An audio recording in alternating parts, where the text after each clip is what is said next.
Бишкекте байыркы кыргыз жазуулары түшүрүлгөн эстеликтин ачылыш аземи болду. Бабалардан калган байыркы жазуулар түшүрүлгөн таш Ачекей айылына тургузулду. Иш-чарага тарыхчы окумуштуулар, коомдук ишмерлер жана маданият кызматкерлери катышты.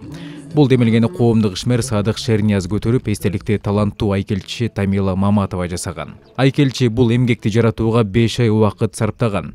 Айтымында эстеликтеги байыркы кыргыз тамгалары тарыхчылардын жардамы менен түшүрүлдү. Ташта кыргыздын бир атуулунун төрөлгөндөн баштап көз жумганга чейинки тарыхы жазылган. Бул жазуулардын өтө чоң кыргыз эли үчүн аябай баасы бар. Себеп дегенде биз мына Манасты кандай көкөлөтүп бийикте турматсак, Манас бул кара сөздүн, көркөм сөздүн туу чокусу энциклопедиясы болсо, байыркы кыргыз жазуулары бул биздин маданияттын, цивилизациянын башаты жана туу чокусу. Биз муну бакташыбыз керек, өстүрүш керек, пропагандалашыбыз керек. Үстүндөгү скульптура бул биздин алфавиттер, 46 алфавит экен. Бет маңдайында үндүү тамгалар болсо, калган жагы үнсүз тамгалар.